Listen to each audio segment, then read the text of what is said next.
Hi guys, welcome to another session for this Apache Spark. Okay, so I guess this would be our last session, where we will be understanding how the ETL works, how to write the complete ETL using Apache Spark, what and some of the internals of it. We will talk about the lazy evaluation and about the caching and the persisting of the data sets and data frames. Um, the repartition and collace, we will explore Spark UI and how to make sense out of the Spark UI. We will talk about different file formats that we will use for the data warehousing.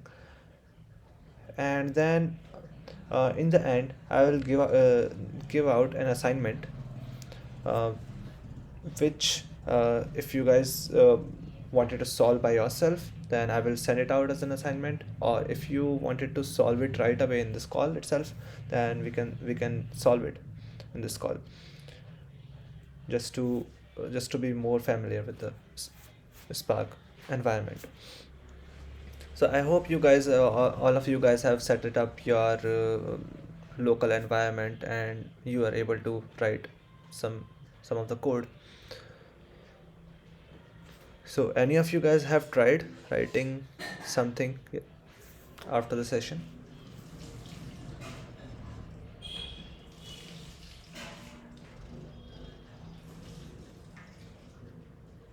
Okay.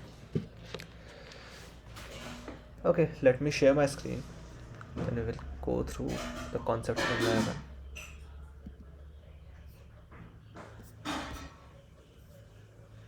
Yep. So, here we left last time. So, I was talking about the lazy evaluation. Okay. So, what does lazy evaluation means? We talked about the actions as well as transformations. Actions and transformation. These are the two things. So every transformation return the same type. If I am applying some transformation on top of a data frame, then it will return me a data frame. If I am applying some transformation on top of the RDD, then it will be returning me RDD, right? So we had gone through this particular code. uh, look Look at from this line number. So here we are reading this data frame from this text file, and then we are registering it to a temp table. That is one side. Now we did df.show. Show is an action. So whenever we call an action, it will till now there is no computation have been done. We are only storing, we are chaining up the operations. So after we chain up all the operation, when we say any action, it will trigger all the chained transformation. By this, what I meant to say is, let's say this is one chain of action where it reads the data, register the temp table, and do the show. So that means it is reading the data and showing it to our console. Another chain of transformation is, it is reading the data and then creating a key column on top of it, then exploding that key, then creating one more column, then registering a temp table and performing an action on top of it. So this will trigger this series of transformation. So if I do show, if I write this df.show, then again I wrote df.show. So does it mean that I read this dataset two times? Yes, because every time whenever we are writing this, it is not reading the dataset. Only the action will trigger all of the transformation, and in the transformation the read step is also there. So every time we call the action, it will go up until the initial point and start executing it. Okay, so I said, let's say df.show, then I again mention df.show. I am performing this action two times. This means I will be doing these all these steps: reading the data set, creating these two columns, exploding, two times. I'm doing all this compute two times.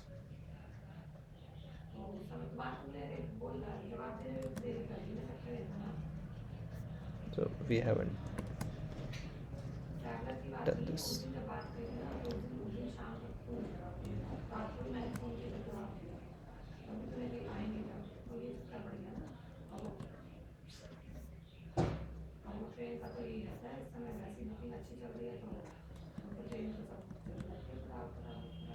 This time it started with underscore c0.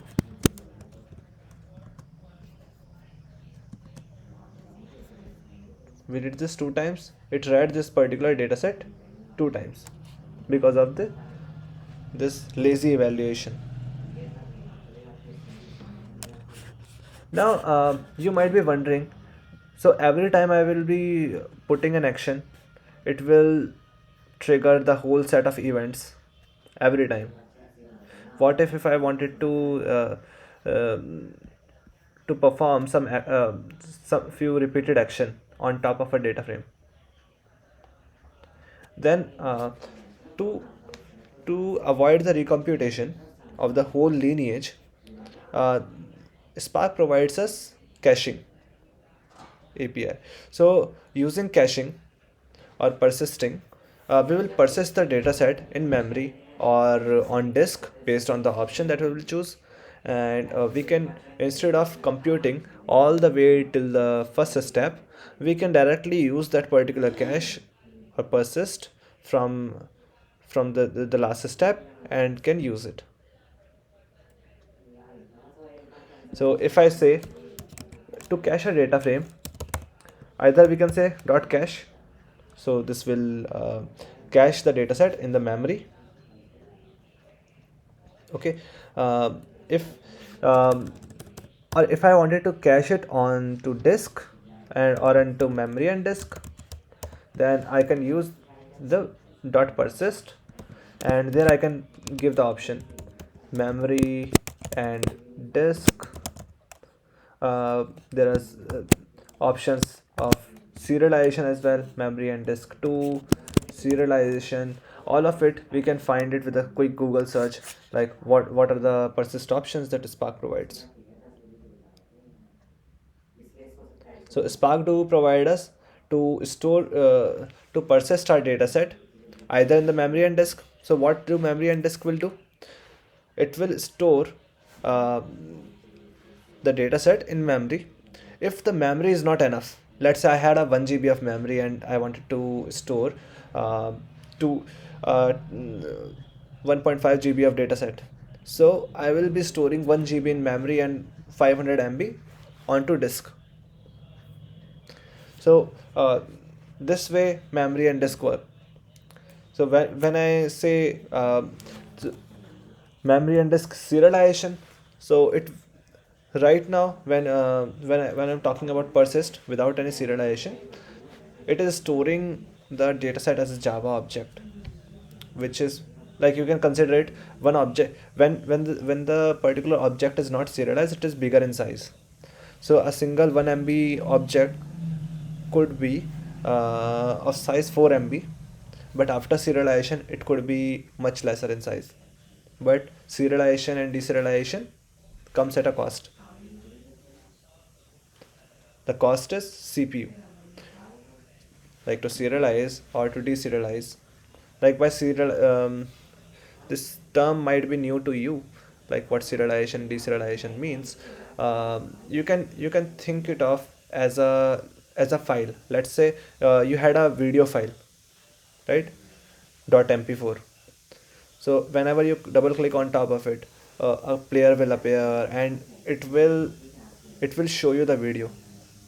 But how the video is stored onto the disk? It is serialized in binary. Like on our hard drives, the data is stored in binary. right? So that serialization deserialization happens on the fly to which is done on the browser on the software level to show you that video. So whenever we talk about serialization will help to decrease of the size. Another is memory only. So this is similar as dot cache. That means it will store everything on the memory. If the memory is not enough, then it will lose the cache. And if it lose the cache, it had to recover the cache by running the same steps. Like ideally, we can always use memory and disk because it is efficient every time to store things in memory and disk. If the memory is not enough, spill my data to disk, but don't lose it. That is a philosophy to use memory and disk. Okay, so what will happen if I use the persist now? So think of a lineage graph that I am creating here, like read the file, then the another step is create key column, explode key column, and then you had another like create val column, and then you are doing this is the action show. Okay, just just to uh, just to trigger this action, it will go all the way to the top, execute this, then this, then this, then this, and then show you the result. You hit show 3 times, it will compute all these 4 steps 3 times. Now I had persisted my data set here, which is at the creation of this wells. So now this part is persisted. Let me just mark it as persisted, let's say.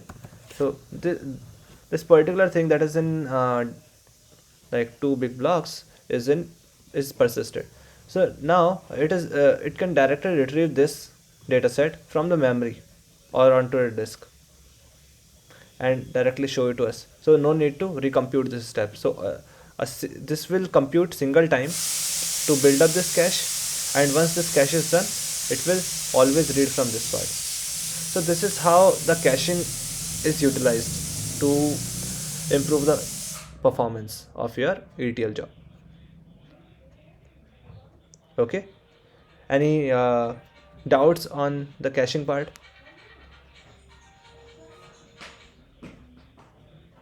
I will show it to you visually as well. Like we will just cover the Spark UI, and then we will go into the Spark UI. We'll see where exactly the data is stored, and either it is on memory or on disk. And we will also go through the query plans. Like up until now, any logical question on top of it, like how this happens, or everyone clear?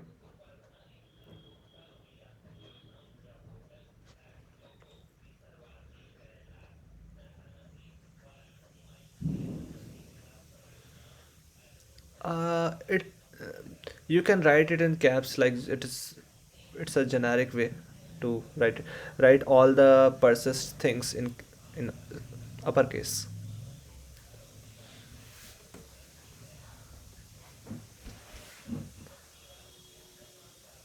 Yeah, disk only, memory and disk. Memory if you are if it is memory only, it could be memory only serialized, it could be disk only serialized. You can get it with a quick Google search. Let's say you want uh, Spark persist options, so that will give you what all persist options that resides. Yep, here Spark persistent storage levels. So these are the storage levels: memory only, serialized. I will share the link to you. You can go through it. So these are all the storage levels where exactly you wanted to store the data while caching. Okay.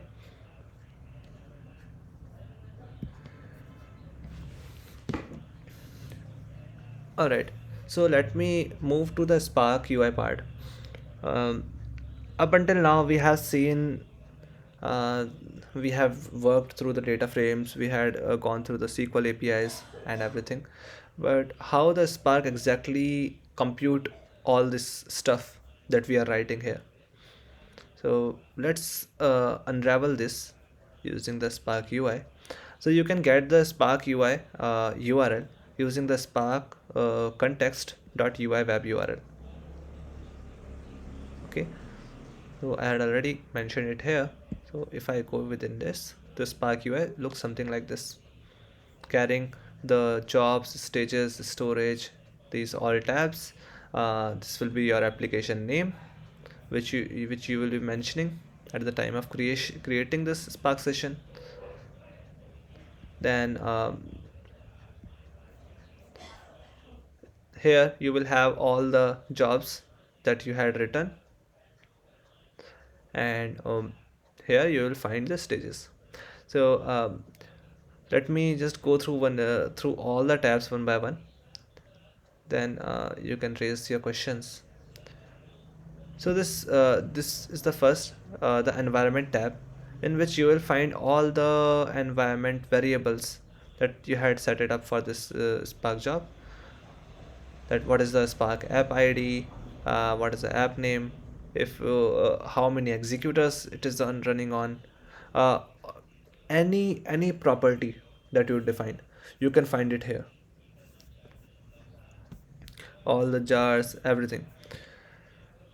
So right now we are running it on local mode, so you're not able to see the options like executor memory and driver memory, all this stuff. Then this particular tab is about the executors. So this will tell you how many executors on which this job is running on. So you can take executors as the number of machines. Okay, basically executors are nothing but a containers on which the job will run. You can have uh, as many as an like based on the system configuration, you can have as many as container it do support, and as the number of, if you have more machines, you can have more containers running in parallel. So these executors will provide you parallelism.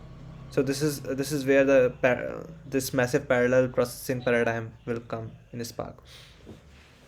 So whenever you launch a job, you define on how many executors you wanted to put to this job. Let's say you are placing 10 executors. So each executor will have some some configuration to it, like how, what is the size of the executor, like what is the memory of the executor, or what is the CPU, how many CPU cores will be allocated to that particular executor. So let's say you had some 5 cores. You are creating executor size of 5 cores and 2 GB of memory. So this means, let's say you have 10 executors. So in total, you will be having 50 cores and 20 gigs of RAM, right? So this is how it is scaling horizontally. So as many executors you have, based on the configuration, you will have as much as memory, as well as many as cores. So right now I am running on single machine, which is this own machine. So I am providing 1 core to it with this much of storage memory. Then here comes the storage tab, where you can see all the persisted RDDs or data frames. You can find them here, You can even see the size of the persisted data frames or data sets. But this will only be available at the time of the job is running, and once the job is finished, um, like it's a real time thing. It will up until the time the storage is there, it will show it for the time being.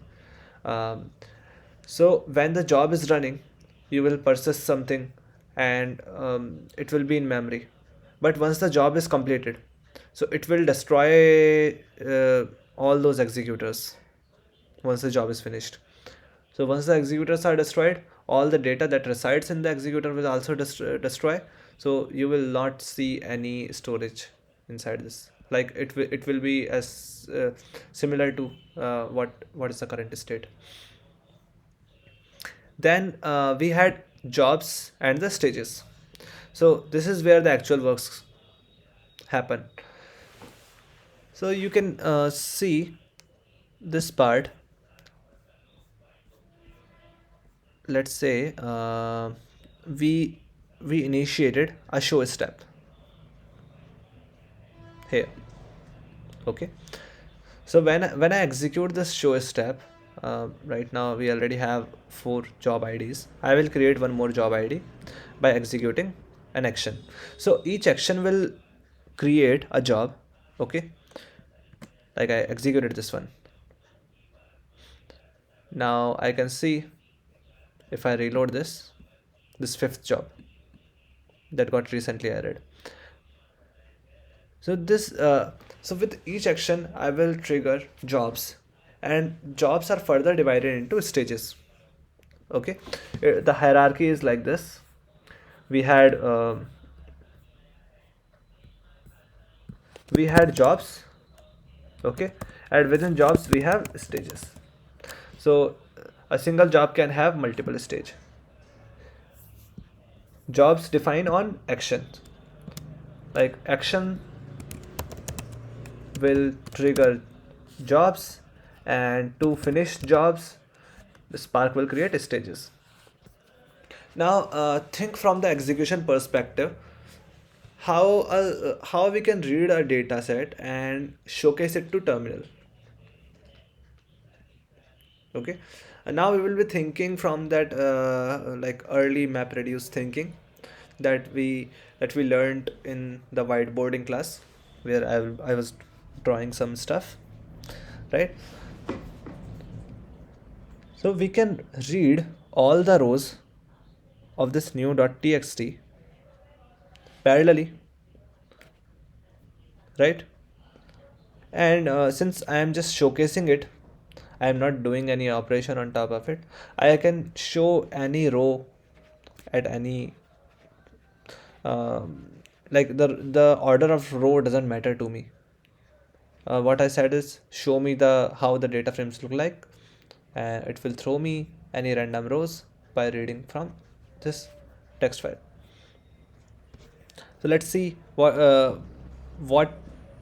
um what is the thing. Like what I did is I clicked on to this. Okay, and this is the stage that it created inside this job. Now what are stages? Stages are nothing but a compute that can happen within the shuffle boundaries. And what do we mean by shuffle boundaries? We understood last time. There is a map, there is reduce, right? But to reduce is always for aggregation. Map is for like whenever we wanted to do any task in parallel, map helps to do that. So in between we need to shuffle the data set to make the reduce happen, because we need the similar keys in similar partitions, right? So whenever the shuffle will happen, a new stage will created. So let's say you initiated this new.txt, you read this text file and then did the show. So within the map phase itself I am able to do that, because I don't need any sort of aggregation on top of it. So there is no stage boundary, so there is single stage. Let me show you that what if we go within this stage and see the DAG visualization on top of it. So this DAG visualization will show me that this is it is scanning an RDD, which it is doing from my disk by reading that text file. Then it map the partitions and showcase it to my string. So this is how it is performing this operation. Now let's say this one is stage 5 and there is no further stage on top of it. Let me just create one more job. Okay, so this time I will be doing some aggregation on top of it. Okay, so before doing the aggregation, can anyone tell me if I run this step and do df.show, will it create one stage or more than one stage? Will there be any shuffle involved in this? Can I do all of these steps parallelly?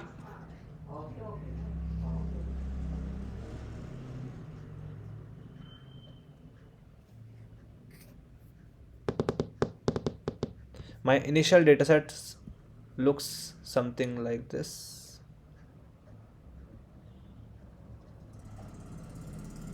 Why am I new.txt? This is new.txt, right?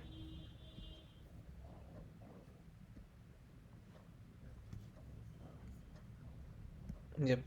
My initial datasets will be having these rows.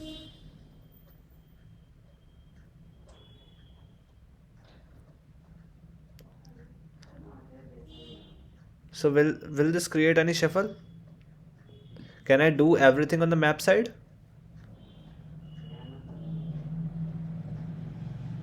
Yes, I can, right? Since I can I can create a new column parallelly for each row because I am applying this split function on each row. They are independent of each other. Then I am exploding each column, like each row independently. So all of it is done in the map side. There is no shuffle involved. So when I trigger this, what it will do?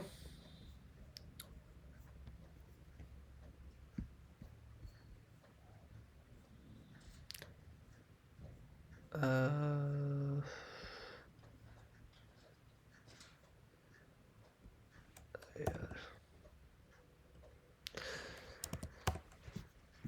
I need to again do this, then I had to again do this. Yep.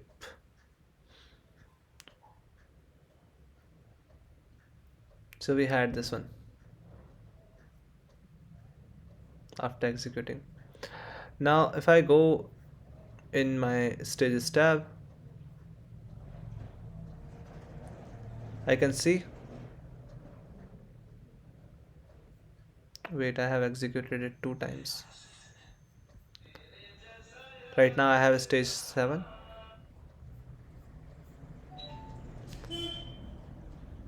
I need to execute only this one because if I register it into a temporary table, it will again create another stage just to create it into. So I read the data set and then exploded it. So if I see, so now here I am creating these 2 stages where I am first reading the data set, right, and then applying these transformations on top of it. So this particular one is applying these transformations and showcasing it to me.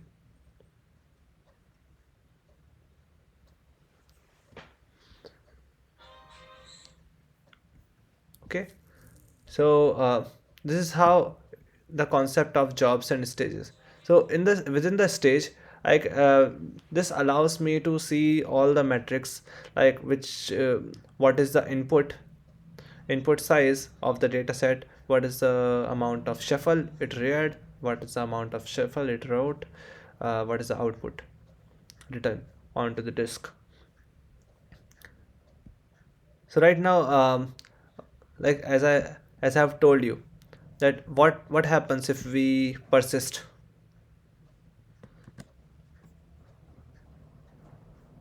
Well, it's not there.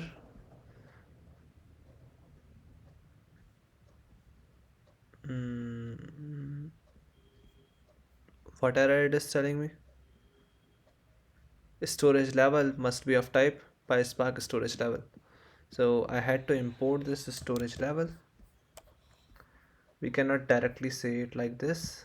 That means, so let me import storage level as s storage level, and then from the storage level I can I can code this memory and disk.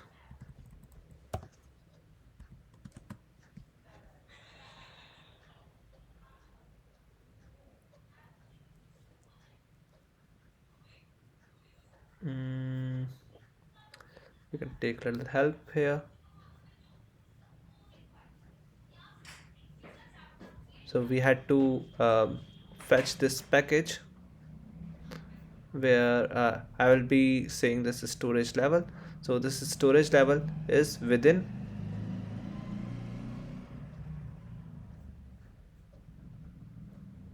this is within which package?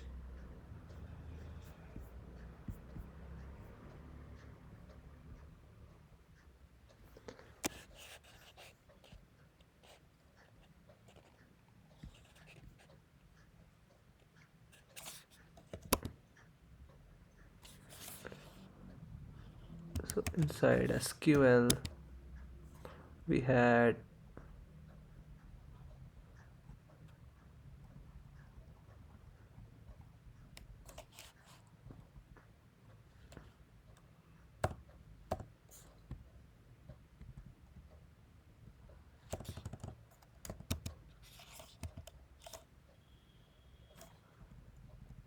yep, storage level.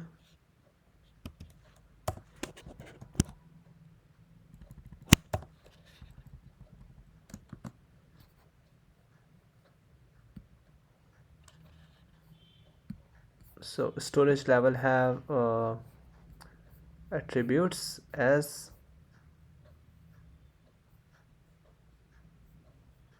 memory and disk.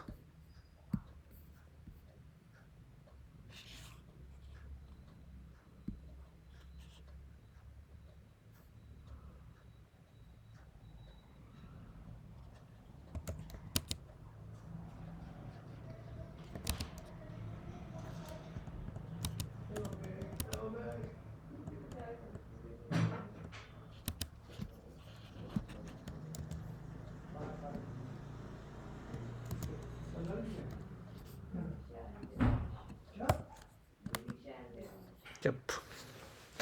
So we had the storage level package inside the PySpark, which have the storage level module, inside which we will have all the memory and disk, memory only, and those things. Okay. Yep. So now we have persisted it. Okay. So we can see our persisted RDD inside and the data frame within this storage tab, where you can see how much percentage of it is cached and what is the size it carries in the memory, or size it carries on the disk.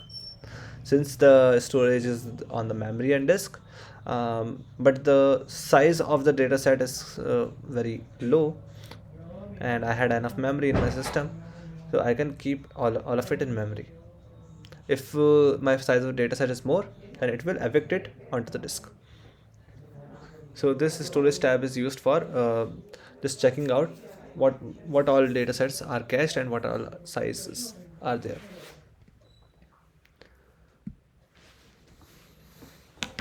All right. So right now, we are looking at only the single task, right? Every time when I create, whenever I hit any action, it will create some stages, and stages only have single task. So what do we mean by task?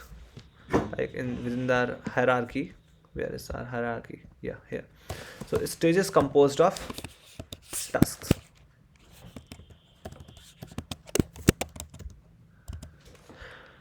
And what are tasks? Tasks are the smallest unit of work which needs to be performed. So this task will define the parallelism of your Spark job. Okay, so how you wanted to, let's say you had 2 GB of file which you wanted to process. So if you split this up into 200 files, then it will create 200 parts, and these 200 parts process in parallel by Spark will create uh, equivalent number of tasks for it as equivalent of the parts, and all these tasks are can be processed in parallel, as long as we talked about cores, right? Like we in our system we had to have dual core processor, quad core processor. So the, this this course will define how much work they can do in parallel. So the mapping is like one core can handle one task at a time. So if you had quad core processor, so 4 cores will handle 4 tasks at a time. So it will finish all the task with a multiple of 4, then 8 tasks finished, 12 tasks finished. So you can see it it is doing the things are in parallel, and that's how you are crunching the big files in a lot faster way.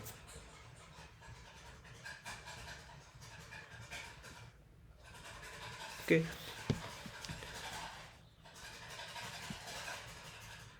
so this is about parts.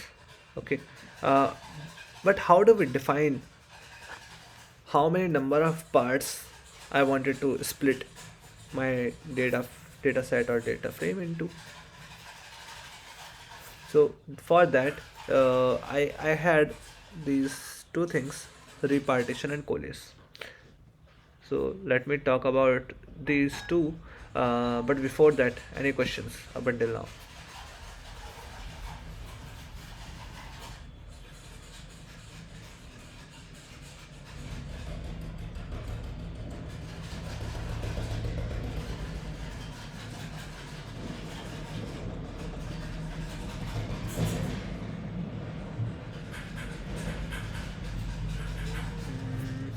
Okay,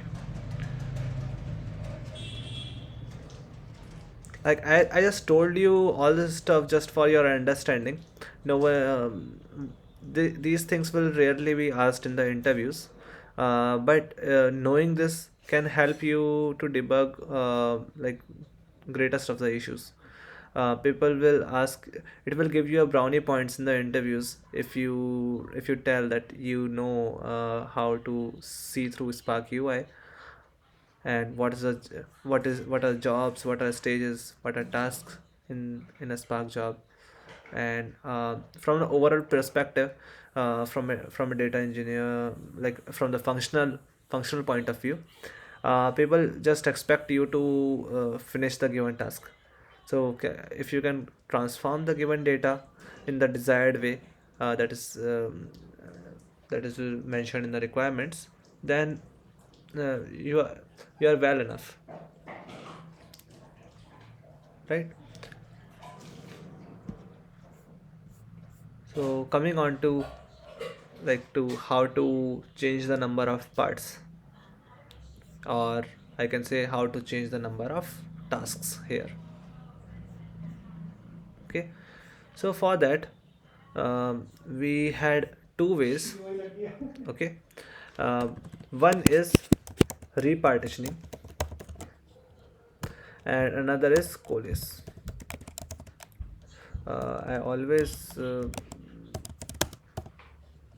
write the spelling of the coalesce wrong. Just check with the spelling. Okay, uh, so for the like what is the difference between these two is like I have mentioned the repartition one here, right, while I'm writing the transform data set.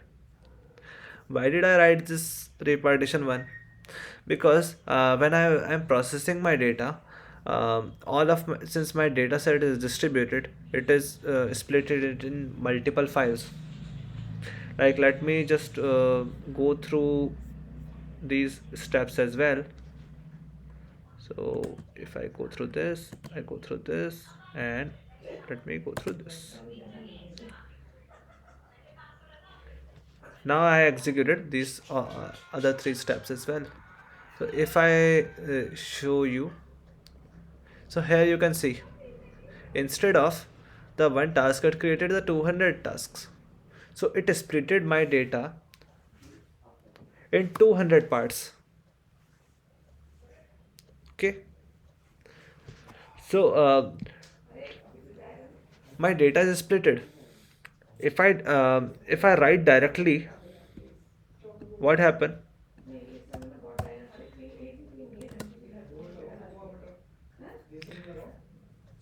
I can see my data set. If I go in this new transform.txt, you can see the part hyphen numbers ranging from 0 to 200, right? And these 200 0 to 200, why this range is there? Because this particular data set is split into 200 parts, and this 200 some part of are missing just because it doesn't since the data we are dealing with very small data volume, so we don't even have the amount of data that can be split into 200 parts.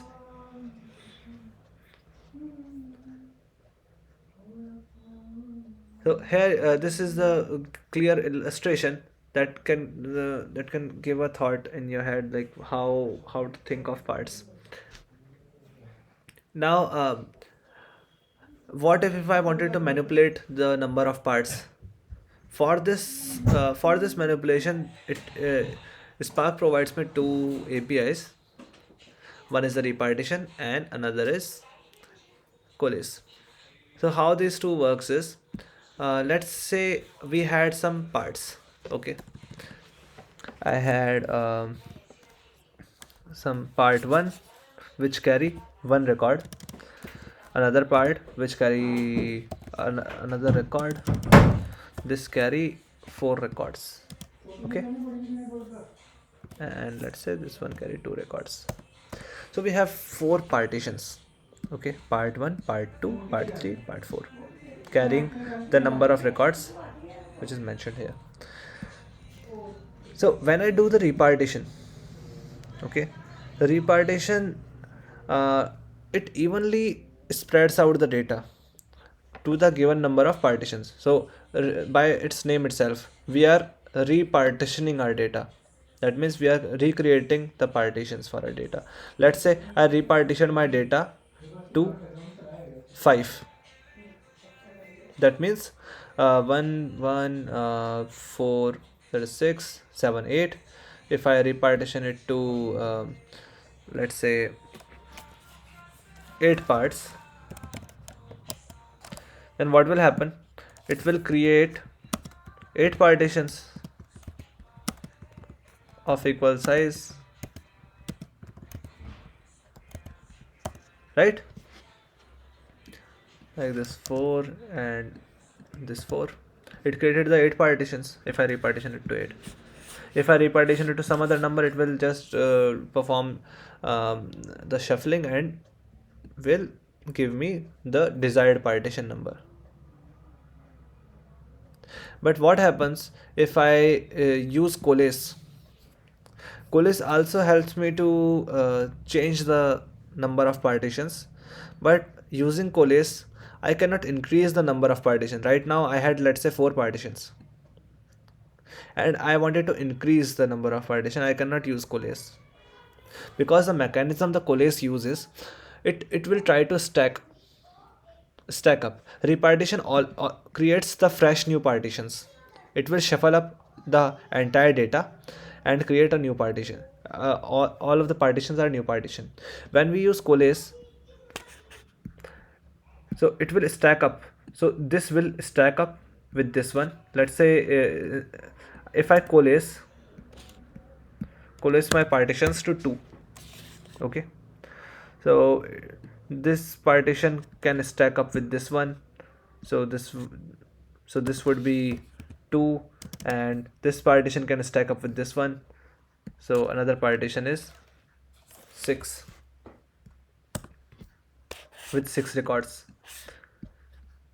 So so if you see the working mechanism of coalesce, it is not shuffling the entire data. So this partition and this partition remains the same. It just stack up the another excessive partition on top of these. While when we do the repartitioning, it will create the new partitions altogether. Okay, so there are some pros and cons of doing the both. I guess the time is about to reach 1 hour, because we are not using the paid version. This will log you out, then you have to rejoin. So it will be really good if you can rejoin a lot quicker. Okay, so the pros and cons of the coalesce and repartition is, repartition is, you can manipulate any number of partitions. It's not restrictive. Like by using coalesce, we can only reduce the number of partition, but using repartition, we can increase the number of partitions. Okay, one thing, repartition always distribute the dataset more evenly than coalesce. Why so? Because coalesce will try to stack up. So while stacking can happen unevenly. This could stack up to this can stack to this. It will always end up creating uneven partition size. But the advantage of using coalesce is, since I am only shuffling the data for few of the partitions will remain intact. So I reduce the amount of my data that will shuffle over the network. And shuffling data over the network is costly. Like, by costly, I mean it is time consuming and memory consuming. So whenever we wanted to reduce the number of partitions, coalesce is preferred. Whenever we wanted to increase the number of partitions, repartition is preferred. So everyone clear with the differences between these two? Like, this is actively asked in interviews.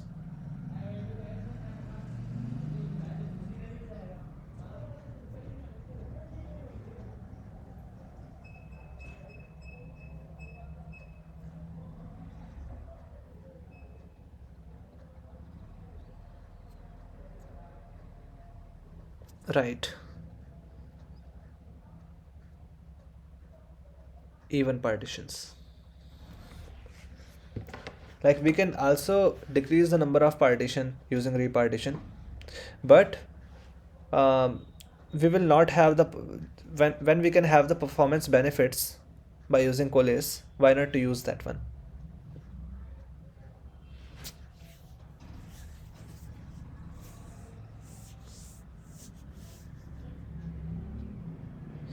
uh, I will come to that 200 parts, like how it is generating 200.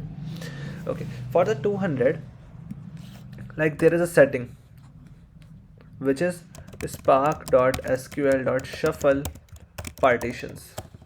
So this is a Spark property, okay, which decide how many partitions it will create while shuffling the data. So why the shuffle is happening? Because we are doing some aggregation operation, and since we are doing some aggregation operation and the shuffle will happen, we had to define how much partitions it will create during this particular step. Okay, so this particular parameter will decide on it. By default it is 200 parts. We can manipulate this number. If I change this number, then instead of 200 it will create more than that or less than that, based on the number I will provide.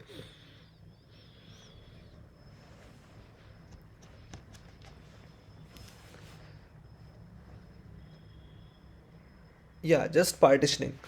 Like partitions carry a big role when we talk about distributed systems, uh, because the data is big enough. You cannot keep the data on to a single machine,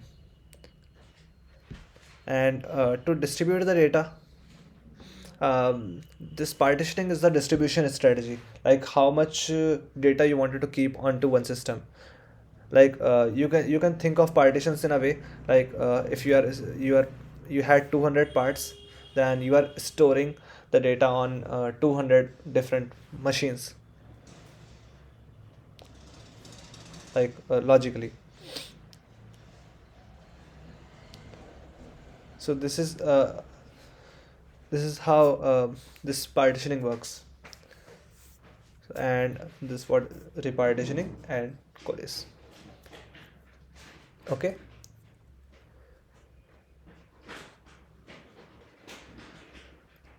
Okay, we can add up.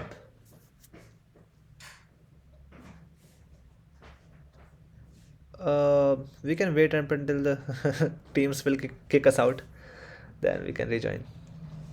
It's all right.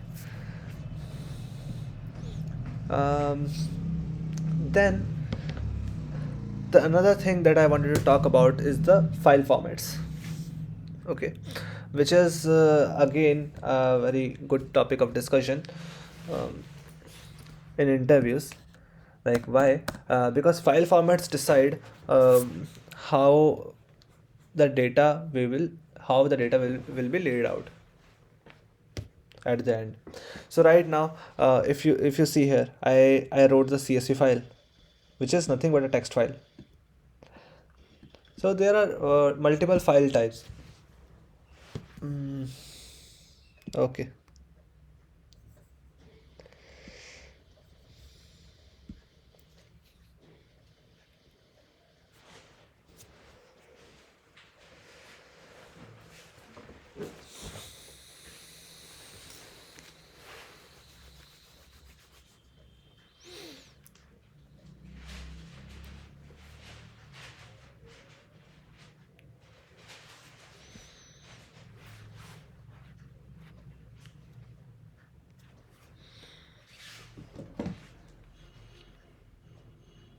I should have listened to you. Teams now kicked us out.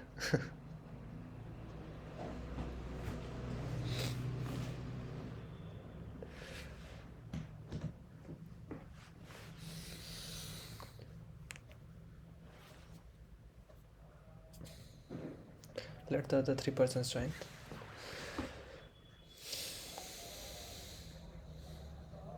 Who's left? Somya and one more.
Where did the guys went?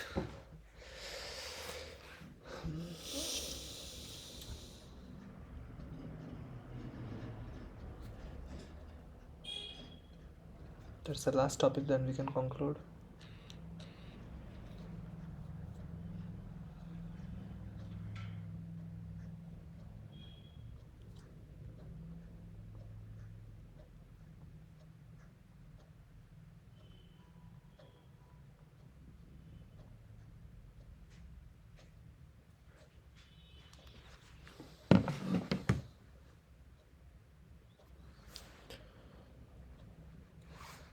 Okay, until other people join.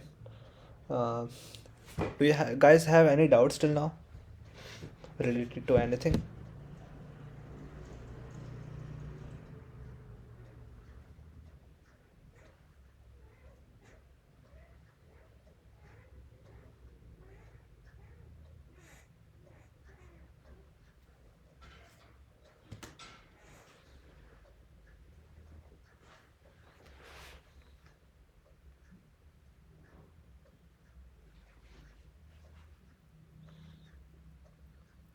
Sure. Like I will send up one assignment I had. Like that was a real interview question that I have been asked for. So I will share that to you guys. You can try that out. Yep. So we were discussing about different file formats. Okay. So you might have seen like what I mean by file format. You might have seen like docs file format. For Excel it create .xls. Then for videos it create .mp4 or .mov. Like these are our, the different file types which are having different properties. So likewise we had different file types to store the data as well. So we can have the files in the JSON format. We can have the files of text files. um, we can have the another special file types that we will talk more about is the Avro, the Parquet, and the ORC. Okay. So this text file you all know, a simple text file. Then a JSON file is nothing but a text file only, which contains a JSON data. So by JSON looks something like a dictionary only, where you had data in form of key value pair, carrying some key and carrying some value, like this. So it's just a text file with the JSON data. Okay. Now let's come to the special file types, that is Avro. So Avro is a row based file format. Okay. Which is basically used for like compressing for row based compression. Okay. By that what I mean is like let me just type it for you. So when we talk about Avro, Avro is a row based file format. By row based I mean when you read a text file, okay, you can start reading a text file in this way. This contains no data. Let's open any file which carries some data. Yep.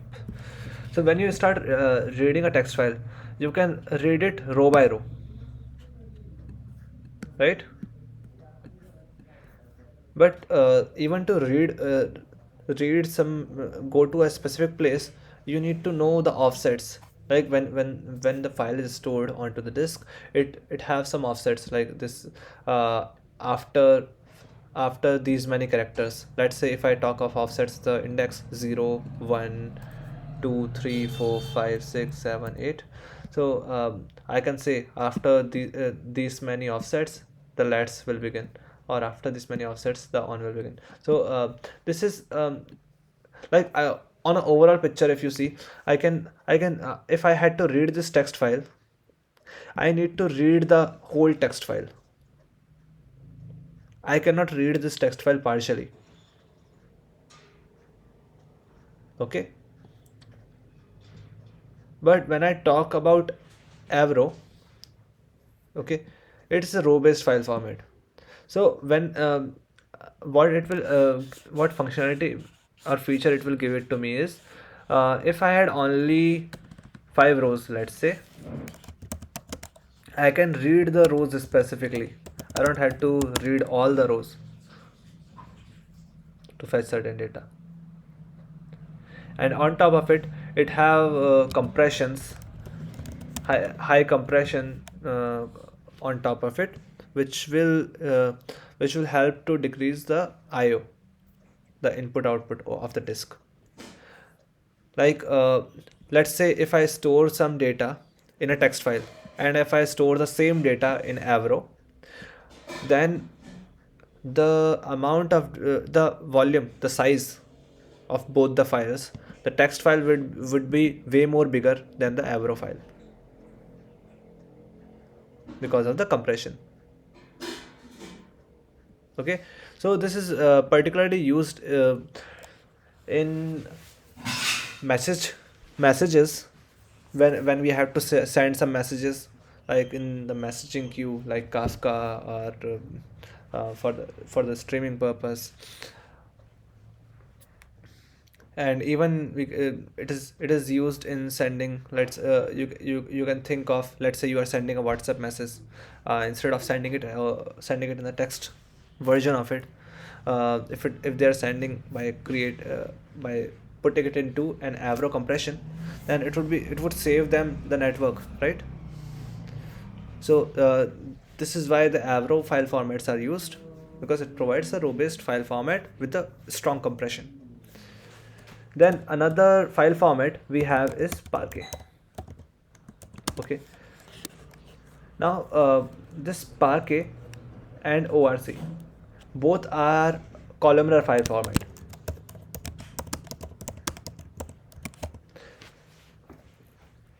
Now this will be a new type for you guys.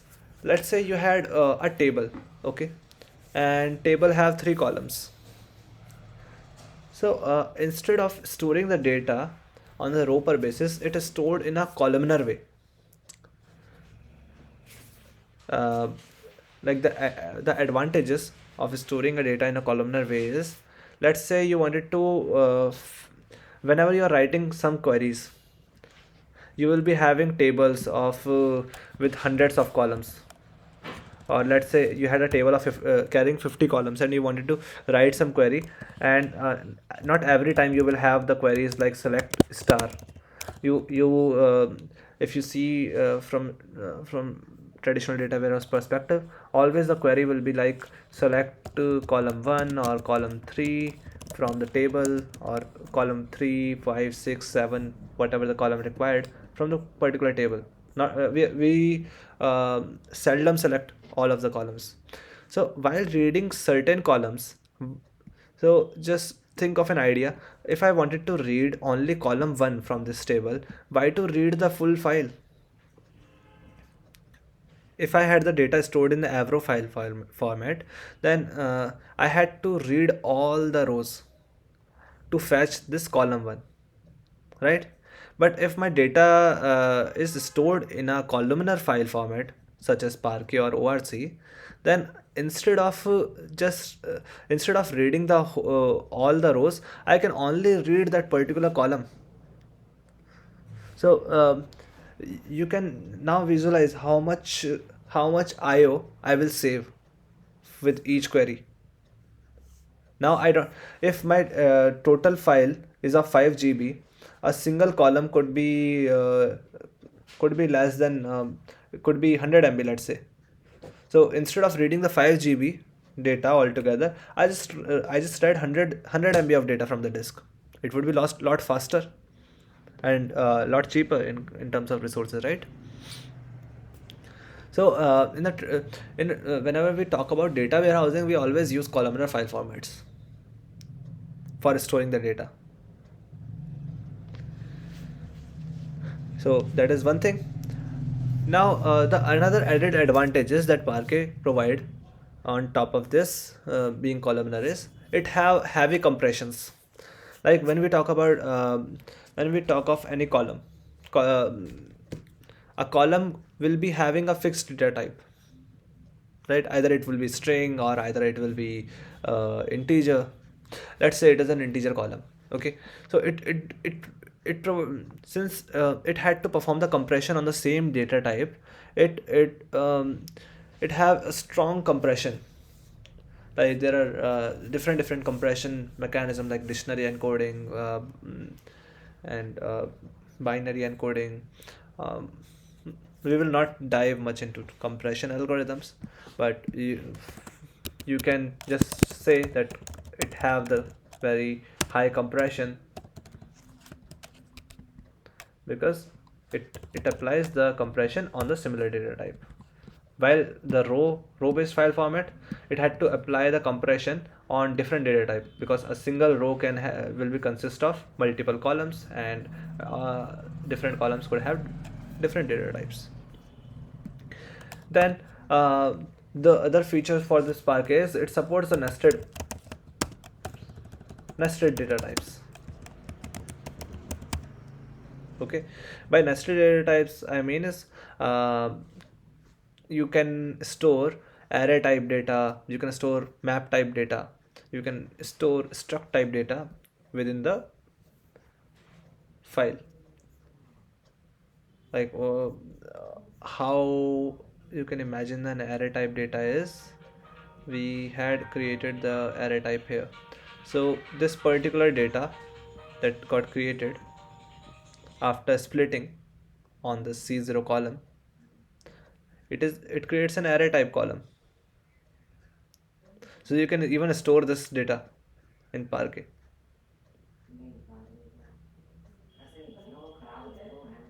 I will send you a few of the links. You can go through it to see what the nested data looks like.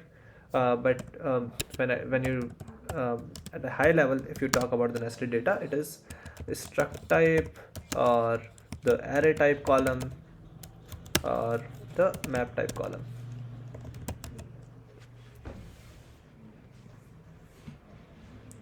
Okay, ORC is ORC file format is somewhat similar, okay, with the Parquet, but it doesn't support nested data types.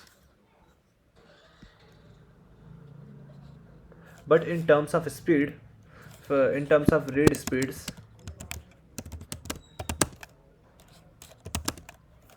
it is read speeds are higher than Parquet.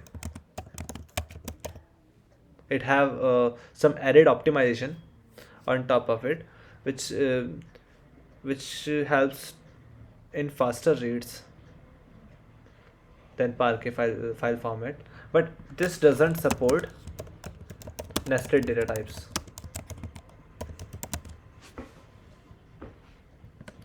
So in many companies, people use to store their external tables in Hive in ORC file format because it's the read speeds are higher. But in many companies, people do prefer to store all of the things in Parquet file format because it supports the nested data types, and it's a very big advantage.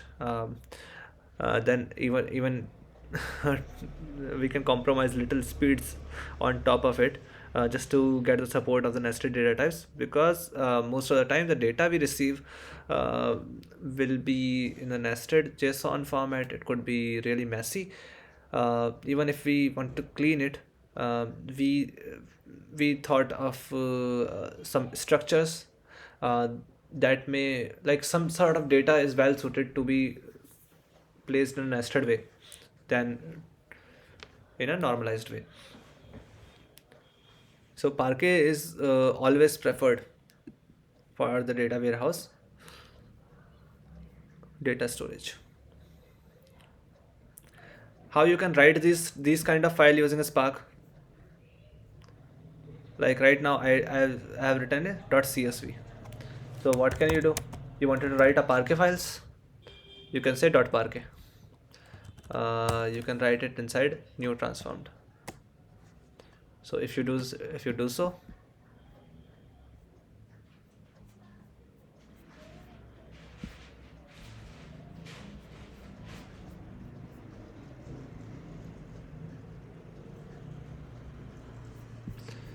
what's the error?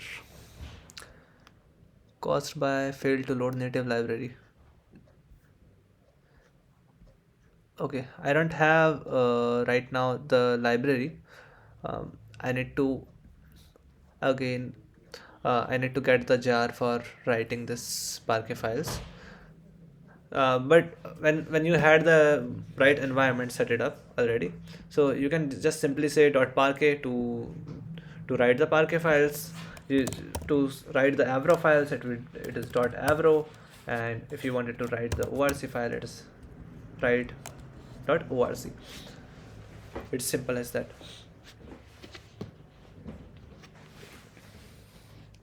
But before writing, we need to understand like what we are writing and why we are writing. Like if we are writing in the Parquet type, we should know why we are writing, because of all these added benefits. Okay, this is a very again just to guide you guys. This is very interview specific questions as well. Like every interviewer like to discuss about the file formats and your choice of file format whenever you're writing the data. So you this can give you some brownie points if you remember this stuff and able to explain why to use which file format.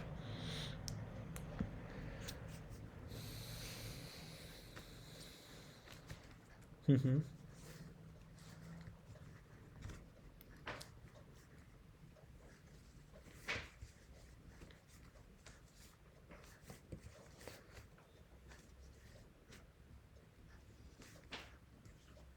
Yeah, data can be anything, but it will not support the complex data types.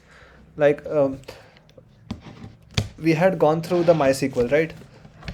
What sort of data type MySQL support? It can support string, it can support decimal, varchar, some a date type, and other stuff, right? But it doesn't support to store an array in a column. It doesn't support to store dictionary. We create a Python dictionary, right? TICT. We can store. We can we can put keys into it. Can fetch values. We can store that sort of data within a column that we call map type column. So these are complex data types, and this ORC file format doesn't support that.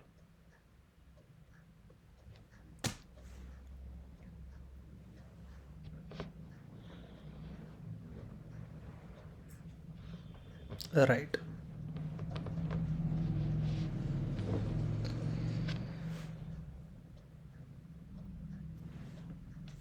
So with that, um, like we had cover up almost everything within Spark, and all the related things that have been asked in interviews, as well as that have been used in your day-to-day data engineering life, that you will when you will sit in the job.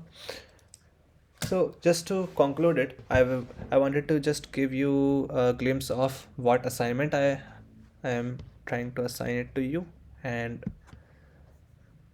we can discuss on the approach, and then you guys can solve it. Okay, so this is actually from the Flipkart interview.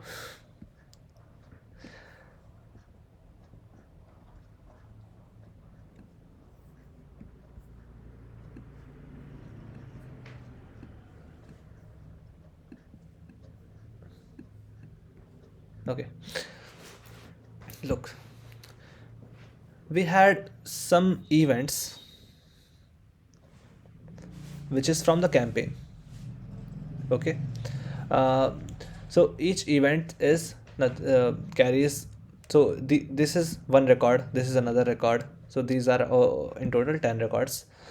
Each record carry the columns like campaign ID, what is the campaign name, the country on which the campaign happened, what is the device type, okay, and the OS type, the place ID will define what place it happened. Like within the USA, there could be multiple places. Either it could be New York or San Francisco, anything. Then the user ID, which defines which uniquely identifies a user. We have the event type and the event time. Okay. Similarly, we have some stores, store name, and the corresponding store IDs. Uh, why we have multiple store IDs corresponding to single store name? McDonald's can have multiple stores within the same city, right? One could be on street 1, another could be street 4. So based on the number of outlets it have, we have different store IDs for it. Okay. And we had users table which contain uh, just let me make it a little bit easier for you. Yep, now it is fine.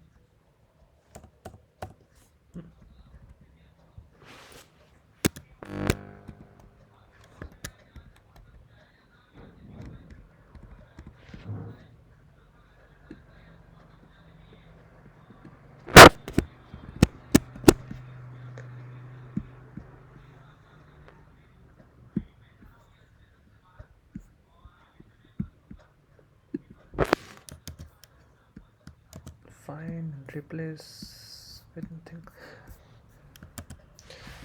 So this is a user JSON file where it have some user IDs, it have some countries, like it have the customer demographic data based on the user ID, where this user ID uniquely identify the user.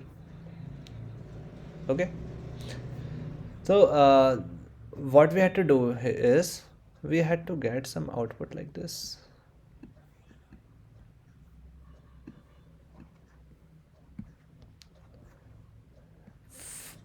Like we had to group our data based on the campaign ID, store name, the R of that particular event, and the date, and we had to fetch the events, whether it is impression, whether it is click. Okay. Like just to make it more, how to increase the text size?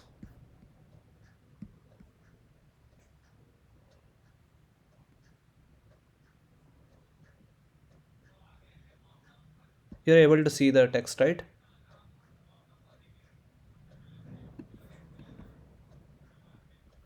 Okay.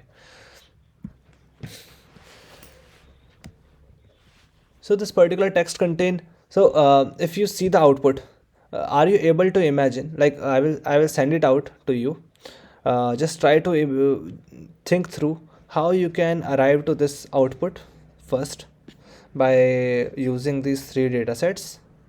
Consider these as the three data sets. So you will be using Spark to read these three data sets, and you will whatever you feel like to arrive at this destination, you can perform the join, you can perform group by, you can like whatever you think could be right, you will perform all those things and try to come at the final step. Okay.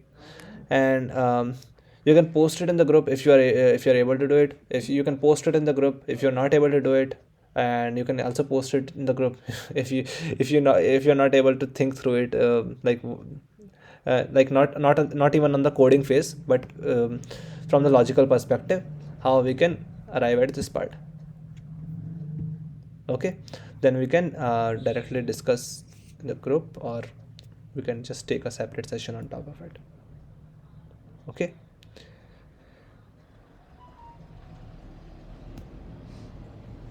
Sounds good.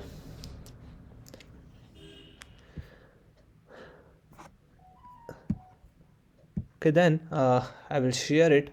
I will zip it out and share it just after the class. Apart from it, like this, we are done with the entire course content. So you guys have any doubts on top of it, anything related to this session or any previous session, you can state it.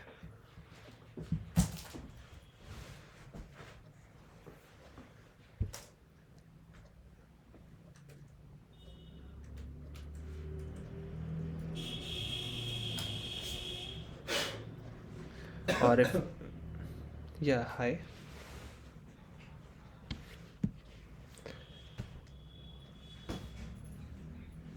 Like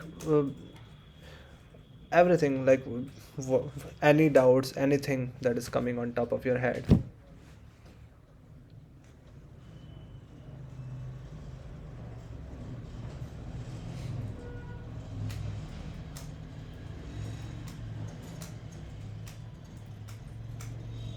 Or anyway you guys have if you wanted to revisit any of the session, you already had the recordings, you can go through it.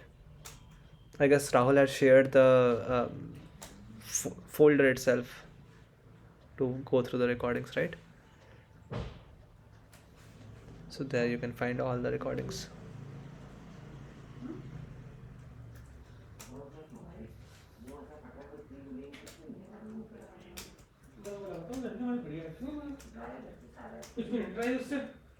उससे बड़ा कोई चीज़ नहीं है नहीं. Yeah, this will be the last session.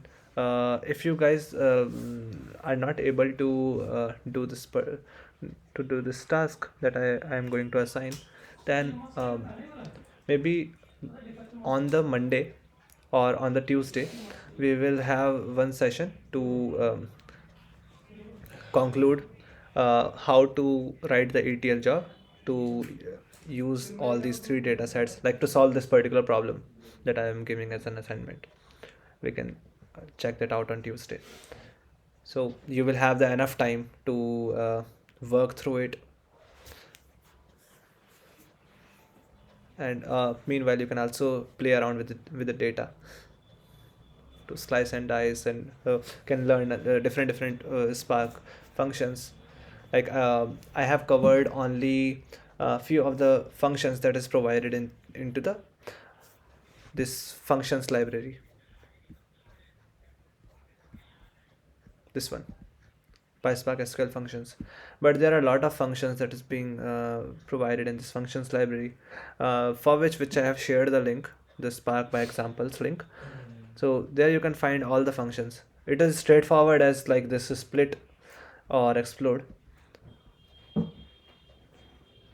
so that you will just give a glance and you will come to know like what exactly that function perform. And even you don't have to remember it all, because every time we were looking for to do some stuff, we can just simply Google and the first link will appear, and there we can check out which exactly function we had to use.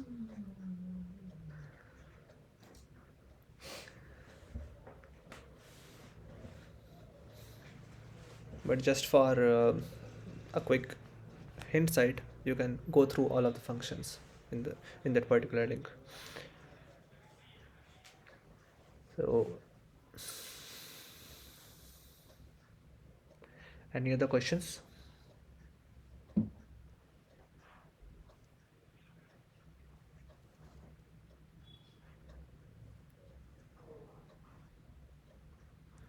And we will be active on the group, um, like even after the course. If you guys have any questions, any doubts after while you're doing the practice, you can post it onto the group. We will be there to help you out.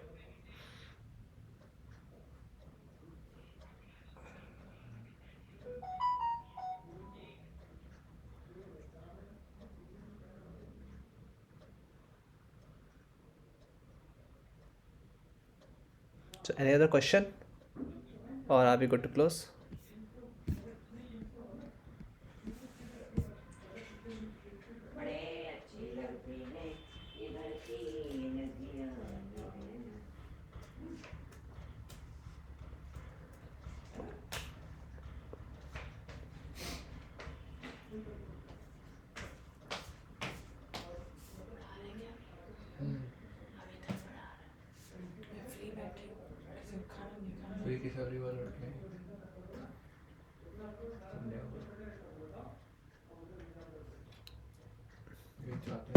इनके पास भी दे दो, पूरे पास भी दे Sure, Anil.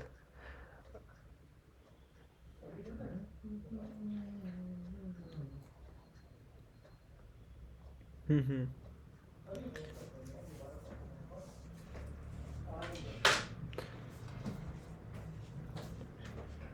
Sure, Anil. That for sure I will do it.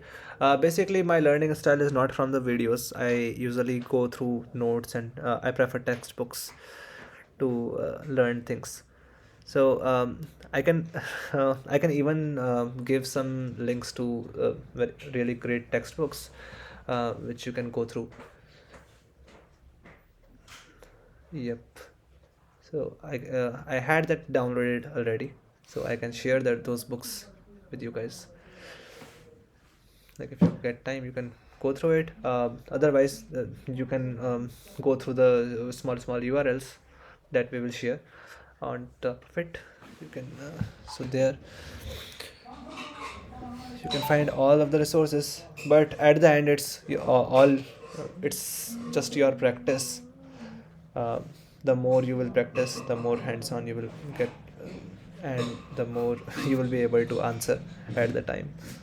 Because otherwise, it will all interview will, like when you sit in the interview, okay, the basic thing the interviewer wanted to judge, and he expects from you is you should be able to write some code, okay, like you should be good enough to write small codes. You should be good enough to write a simple Spark job. You should be good enough to write or to think of solution.